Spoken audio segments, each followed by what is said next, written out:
রবীন্দ্রনাথ ঠাকুরের লেখা অন্যতম ছোট গল্পের মধ্যে দেনা পাওনা একটা ভীষণভাবে সমাজের বুকে প্রশ্ন ছুড়ে দিয়েছে।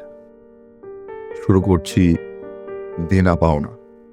5 ছেলের পর যখন এক কন্যা জন্মিল, তখন বাপ মায়ে অনেক আদর করিয়া তাহার নাম রাখিলেন নিরুপমা। এই গোষ্ঠীতে এমন শৌখিন নাম ইতিপূর্বে কখনো শোনা যায় নাই। প্রায় ঠাকুর দেবতার নামই প্রচলিত ছিল। গণেশ, কার্তিক, পার্বতী তাহার উদাহরণ। এখন নিরুপমার বিবাহের প্রস্তাব চলিতেছে। তার পিতা রামসুন্দর মিত্র অনেক খোঁজ করেন, কিন্তু পাত্র কিছুতেই মনের মতন হয় না। অবশেষে মস্ত এক রায় বাহাদুরের ঘরের একমাত্র ছেলেকে সন্ধান করিয়া বাহির করিয়াছেন। উক্ত রায় বাহাদুরের পৈতৃক বিষয় আশায় যদিও অনেক হাস্য হইয়া আসিয়াছে, কিন্তু বনেনি ঘর বটে। বরপক্ষ হইতে 10,000 টাকা পণ এবং বহুল দান সামগ্রী চাইয়া বসিল। রামসুন্দর কিছুমাত্র বিবেচনা করিয়া তাহাতেই সম্মত হইলেন। এমন পাত্র কোনো মতে হাতছাড়া করা যায় না। কিছুতেই টাকার জোগাড় আর হয় না। বাধা দিয়া বিক্রয় করিয়া অনেক চেষ্টাতেও 6,7 বাকি রইল। এদিকে বিবাহের দিন নিকট হইয়া আসিতেছে। অবশেষে বিবাহের দিন উপস্থিত হইল। নিতান্ত অতিরিক্ত সুদে একজন বাকি টাকাটা ধার দিতে স্বীকার করিয়াছিল, কিন্তু সময়কালে সে উপস্থিত হইল না। বিবাহ সবাই একটা তুমুল গোলাযোগ বাঁধিয়া গেল। রামসুন্দর আমাদের রায় বাহাদুরের হাতে পায়ে ধরিয়া বলিলেন, শুভ কার্য সম্পন্ন হইয়া যাক, আমি নিশ্চয়ই টাকাটা শোধ করিয়া দিব। রায় বাহাদুর বলিলেন, টাকা হাতে না পাইলে বর অভ্যস্ত করা যাইবে না। এই দুর্ঘটনায় অন্তপুরে একটা কান্না পড়িয়া গেল। এই গুরুতর বিপদের যে মূল কারণ, সে ছিলি পড়িয়া, গহনা পড়িয়া, কপালে চন্দন লেপিয়া চুপ করিয়া বসিয়া আছে। ভাবি, শ্বশুর কুলের প্রতি যে তাহার খুব একটা ভক্তি কিংবা অনুরাগ জন্মিতেছে, তাহা বলা যায় না। ইতিমধ্যে একটা সুবিধা হইল। বর সহসা তাহার পিতৃদেবের অবাধ্য হইয়া উঠিল। সে বাপকে বলিয়া বসিল, কেনা বেচা দরদামের কথা আমি বুঝি না।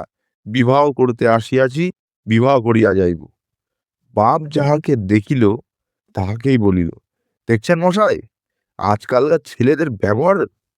2-1 প্রবীণ লোক ছিল, তাহারা বলিলেন, শাস্ত্র শিক্ষা, নীতি শিক্ষা একেবারেই নেই কাজেই। বর্তমানে শিক্ষার বিষয়ময় ফল নিজের সন্তানের মধ্যে প্রত্যক্ষ করিয়া রায় বাহাদুর হতদম্য হইয়া বসিয়া রইলেন। বিবাহ এক প্রকার বিষণ্ণ নিরানন্দ ভাবে সম্পন্ন হইয়া গেল। শ্বশুরবাড়ি যাইবার সময় নিরুপমাকে বুকে টানিয়া লইয়া বাপ আর চোখের জল রাখিতে পারিলেন না। নীরু জিজ্ঞাসা করিল, তারা কি আর আমাকে আসতে দেবে না বাবা? রামসুন্দর বলিলেন, কেন আসতে দেবে না মা? আমি তোমাকে নিয়ে আসবো।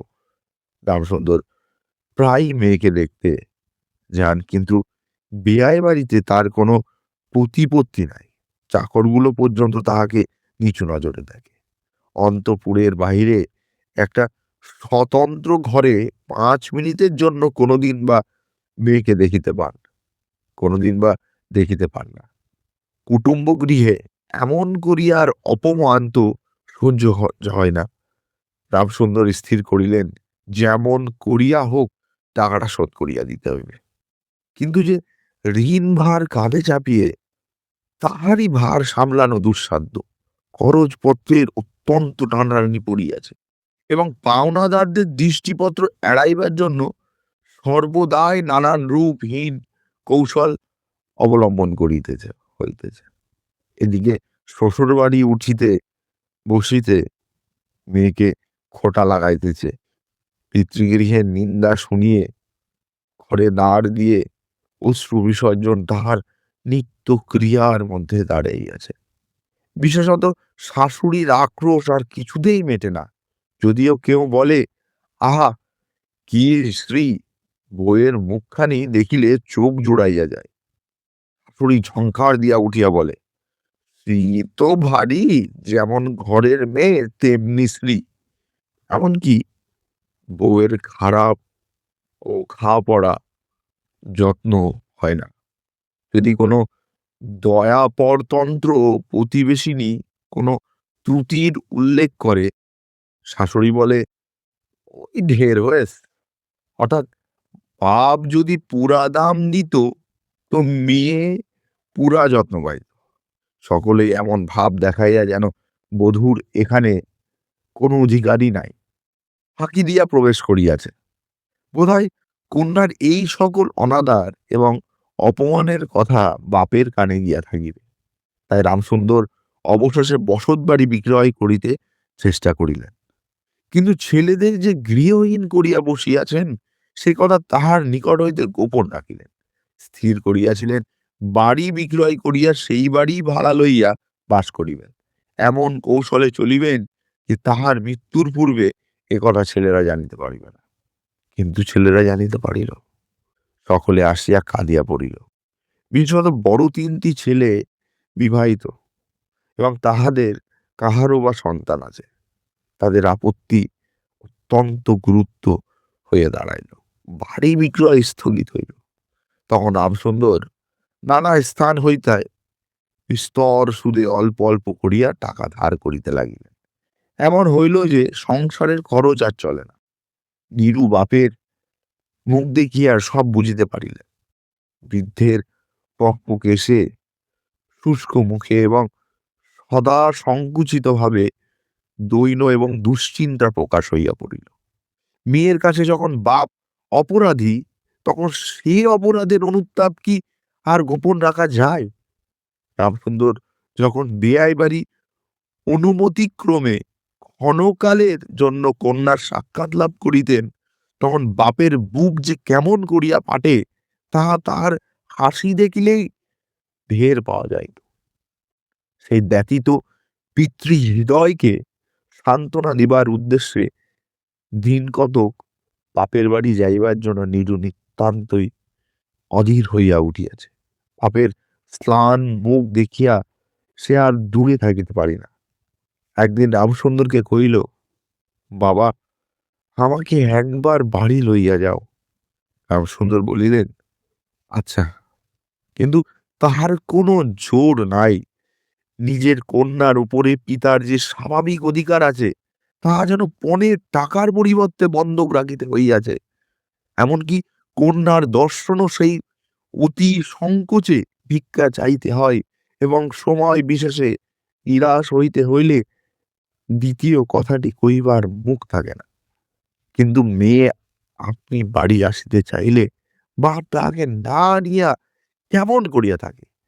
তাই বেয়াইয়ের নিকট সে সম্বন্ধে দরখাস্ত পেশ করিবার পূর্বে রামসুন্দর কত হীনতা, কত অপমান, কত ক্ষতি স্বীকার করিয়া যে ৩,০০০ টাকা সংগ্রহ করিয়াছিলেন, সেই ইতিহাস গোপন থাকাই ভালো। নোট খখানিক রুমালে জড়িয়া চাদরে বাঁধিয়া রামসুন্দর বেয়াইয়ের নিকট গিয়া বসিলেন। প্রথমে হাস্যমুখে পাড়ার খবর পড়িলেন। হরেকৃষ্ণের বাড়িতে একটা মস্ত চুরি হইয়া গিয়াছে। তাহার আদ্য পান্থ বিবরণ বলিলেন। নবীন মাধব ও রাধা মাধব ২ ভাইয়ের তুলনা করিয়া বিদ্যা বুদ্ধি ও স্বভাব সম্বন্ধে রাধা মাধবের সুখ্যাতি এবং নবীন মাধবের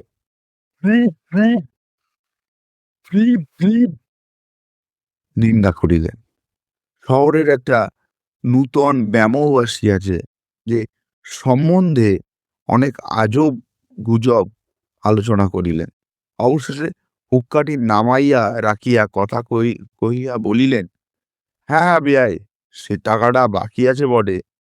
রোজই মনে করি যাচ্ছি অমনি হাতে করে কিছু নিয়ে যাই, কিন্তু সময় গেলে মনে থাকে না। আরে ভাই, বুড়ো হয়ে পড়েছি। এমনি এক দীর্ঘ ভূমিকা করিয়া পঞ্চরের ৩খানি অস্থির মতো সেই ৩খানি নোট যেন অতি সহজে, অতি অবহেলে বাহির করিলেন।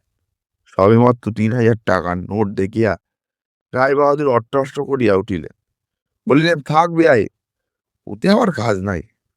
একটা প্রচলিত বাংলা প্রবাদের উল্লেখ করিয়া বলিলেন, সামান্য কারণে হাতে দুর্গন্ধ করিতে তিনি চান না। এ ঘটনার পরে মেয়েকে বাড়ি আনাবার প্রস্তাব কাহারও মুখে আসে না। কেবল রামসুন্দর ভাবিলেন, সে সকল কুটুম্বিতার সংকোচ আমাকে আর শোভা পায় না।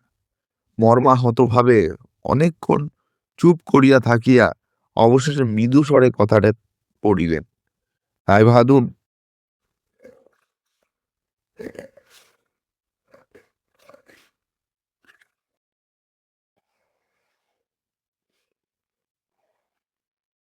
কোনো কারণ মাত্রই উল্লেখ না করিয়া বলিলেন, সে এখন হচ্ছে না। এই বলিয়া কর্মোপলক্ষে স্থানান্তরে চলিয়া গেলেন। রামসুন্দর মেয়ের কাছে মুখ না দেখাইয়া কম্পিত হস্তে কয়েকখানি নোট চাদরের প্রান্তে বাঁধিয়া বাড়ি ফিরিয়া গেলেন। মনে মনে প্রতিজ্ঞা করিলেন, যতদিন না সমস্ত টাকা শোধ করিয়া দিয়া অসংকোচে কন্যার উপর দাবি করিতে পারিবেন, ততদিন আর বিয়াই বাড়ি যাইবেন না। বহুদিন গেল, নিরুপমা লোকের ওপর লোক পাঠাইয়া কিন্তু বাপের দেখা পায় না। অবশেষে অভিমান করিয়া লোক পাঠানো বন্ধ করিল। তখন রামসুন্দরের মনে বড় আঘাত লাগিল, কিন্তু তবু গেলেন না। আশ্বিন মাস আসিল। রামসুন্দর বলিলেন, এবার পূজার সময় মাকে ঘরে আনিবই, নইলে আমি। খুব একটা শক্ত রকম শপথ করিলেন। পঞ্চমী কি ষষ্ঠীর দিনে আবার চাদরের প্রান্তে গুটি কতক নোট বাঁধিয়া রামসুন্দর যাত্রায় উদ্যোগ করিলেন। 5 বছরের এক নাতি আসিয়া বলিল, দাদা, আমার জন্য গাড়ি আর কিনিতে যাচ্ছ? বহুদিন হইতে তার ঠেলা গাড়িতে চড়িয়া হাঁ খাইবার শখ হইয়াছে, কিন্তু কিছুতেই তা মিটাইবার উপায় হইতেছে না। 6 বছরের এক নাতনি আসিয়া সরদরে কইলেন, পূজার নিমন্ত্রণে যাইবার মতো তার একখানিও ভালো কাপড় নাই। রামসুন্দর তাহা জানিতেন এবং সে সম্বন্ধে তামাক খাইতে খাইতে বৃদ্ধ অনেক চিন্তা করিয়াছেন। রায়বাহাদুরের বাড়ির যখন পূজার নিমন্ত্রণ হইবে, তখন তার বধূগণকে অতি যৎসামান্য অলঙ্কারে অনুগ্রহ পাত্র দরিদ্রের মতো যাইতে হইবে। এ কথা স্মরণ করিয়া তিনি অনেক দীর্ঘ নিঃশ্বাস ফেলিয়াছেন, কিন্তু তাহাতে তাহার ললাটের বার্ধক্য রেখা গভীরতর অঙ্কিত হইয়া ছাড়া আর কোনো ফল হয় না। দৈন পীড়িত গৃহের ক্রন্দন ধ্বনি কানে লইয়া বৃদ্ধ তাহার বেয়াই বাড়িতে প্রবেশ করিলেন। আজ তাহার সে সংকোচ ভাব নাই। দ্বাররক্ষী এবং ভৃতদের মুখের প্রতি চকিত সলজ্জ দৃষ্টিপাত দূর হইয়া গিয়াছে, যেন আপনার গৃহে প্রবেশ করিলেন এবং শুনিলেন রায়বাহাদুরের ঘরে নাই। কিছুক্ষণ অপেক্ষা করিতেই হইবে। মনের উচ্ছ্বাস সংবরণ করিতে না পারিয়া রামসুন্দর কন্যার সহিত সাক্ষাৎ করিলেন। আনন্দে দু চোখ দিয়া জল পড়িতে লাগিল। বাপও কাঁদে, মেয়েও কাঁদে। দুজনে কেহ আর কথা কইতে পারে না। এমন করিয়া কিছুক্ষণ গেল। তাহার পরে রামসুন্দর কহিলেন, এবার তোকে নিয়ে যাচ্ছি মা, আর কোনো গোল নাই। এমন সময় রামসুন্দরের জ্যেষ্ঠ পুত্র হরমোহন তার 2টি ছেলে সঙ্গে লইয়া সহসা ঘরে প্রবেশ করিলেন। পিতাকে বলিলেন, বাবা, আমাদের তো এবার পথে ভাসালে। রামসুন্দর সহসা অগ্নিমূর্তি হইয়া বলিলেন, তোদের জন্য কি আমি নরকগামী হব? আমাকে তোরা আমার সত্য পালন করিতে দিবি রে?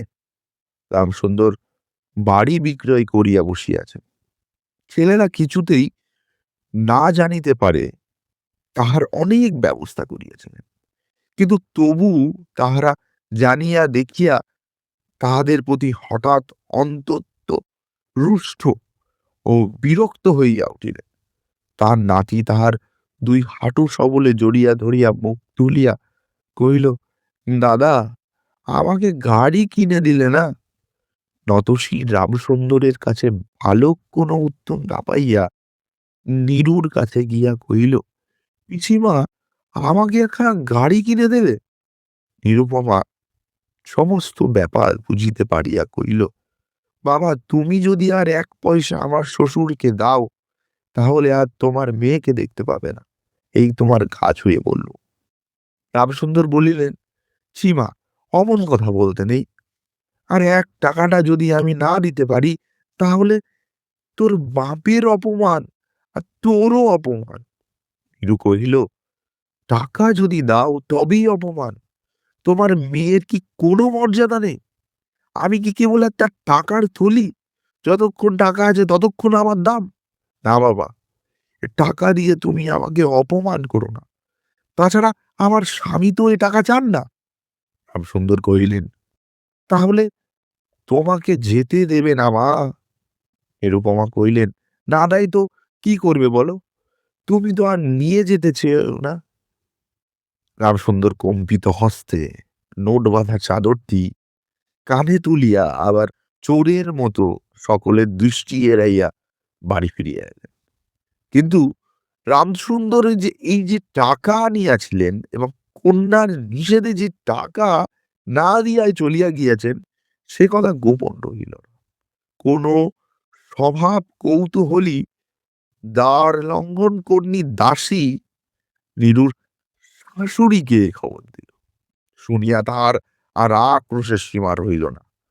নিরুপমার পক্ষে তাহার শ্বশুর বাড়ি শয্যা হয়ে উঠিল। এদিকে তাহার স্বামী বিবাহের অল্পদিন পরেই ডেপুটি ম্যাজিস্ট্রেট হইয়া দেশান্তরে চলিয়া গিয়াছে এবং পাছে সৎসর্গ দোষে হীনতা শিক্ষা হয় এই ওজোরে সম্পত্তি বাপের বাড়ি আত্মীয়দের সহিত নীরুর সাক্ষাৎকার সম্পূর্ণ নিষিদ্ধ হইয়াছে। এ সময় নীরুর একটা গুরুতর পীড়া হইল, কিন্তু সেই জন্য তাহার শাশুড়িকে সম্পূর্ণ দোষ দেওয়া যায় না। শরীরের প্রতি সে অত্যন্ত অবহেলা করিত। কার্তিক মাসের হিমের সময় সমস্ত রাত মাথার দরজা খোলা, শীতের সময় গায়ে কাপড় নাই, আহারের নিয়ম নাই। দাসীরা যখন মাঝে মাঝে খাবার আনিতে ভুলিয়া যাইত, তখন সে তাহার একবার মুখ খুলিয়া স্মরণ করিয়া দেওয়া, তাহাও সে করিত না। সে যে পরের ঘরের দাস দাসী এবং কর্তা গৃহিণীদের অনুগ্রহের ওপর নির্ভর করিয়া বাস করিতেছে, এই সংস্কার তাহার মনে বদ্ধ মূল হইতেছিল। কিন্তু এরূপ ভাবটাও শাশুড়ি সহ্য হইত না। যদি আহারের প্রতি বধূর কোনো অবহেলা দেখিতেন, তবে শাশুড়ি বলিতেন, নবাবের বাড়ির মেয়ে কিনা গরিবের ঘরের অন্নর মুখে রোসে না। কখনো বা বলিতেন, দেখো না একবার, চিড়ি হচ্ছে দেখো না, দিনে দিনে যেন পোড়া কাঠ হয়ে যাচ্ছে। রোগ যখন গুরুতর হইয়া উঠিল, তখন শাশুড়ি বলিলেন, ও সমস্ত ন্যাকামি। অবশেষে একদিন নীরু সবিনয় শাশুড়িকে বলিলেন, বাবাকে আর আমার ভাইকে একবার দেখবো মা। শাশুড়ি বলিলেন, কেবল বাপের বাড়ি যাইবার স্থল। কেউ বলিলে বিশ্বাস করিবে না। যেদিন সন্ধ্যার সময় নীরুর শ্বাস উপস্থিত হইল, সেদিন প্রথম ডাক্তার দেখিল এবং সেদিন ডাক্তারের দেখা শেষ হইল। বাড়ির বড় বউ মরিয়াছে। খুব ধুমধাম করিয়া অন্ত্যেষ্টিক্রিয়া সম্পন্ন হইল। প্রতিমা বিসর্জনের সমারোহ সম্বন্ধে জেলার মধ্যে রায়চৌধুরীদের যেমন লোকবিখ্যাত প্রতিপত্তি আছে, বড় বউয়ের সৎকার সম্বন্ধে রায়বাহাদুরদের তেমনই একটা খ্যাতি রটিয়া গেল। এমন চন্দন কাষ্ঠের চিতা এই মুলুকে কেউ কখন দেখে নাই। এমন ঘটা করিয়া শ্রাদ্ধ কেবল রায়বাহাদুরদের বাড়িতেই সম্ভব এবং শোনা যায় ইহাতে তাহাদের কিঞ্চিত ঋণ হইয়াছিল। রামসুন্দরকে সান্ত্বনা দিবার সময় তাহার মেয়ের যে কি রূপ মহাসামুরয়ে মৃত্যু হইয়াছে, সকলেই তার বহুল বর্ণনা করিল। এদিকে ডেপুটি ম্যাজিস্ট্রেটের চিঠি আসিল। আমি এখন সমস্ত বন্দোবস্ত করিয়া লইয়াছি। অতএব অবিলম্বে আমার স্ত্রীকে এখানে পাঠাইবে। রায় বাহাদুরদের মহিষী লিখিলেন, বাবা, তোমার জন্য আরেকটা মেয়ের সম্বন্ধ দেখিয়াছি, অর্থাৎ অবিলম্বে ছুটি লইয়া এখানে আসিবে। এবারে 20,000 টাকা পণ এবং হাতে হাতে আদায়। বুঝলেন?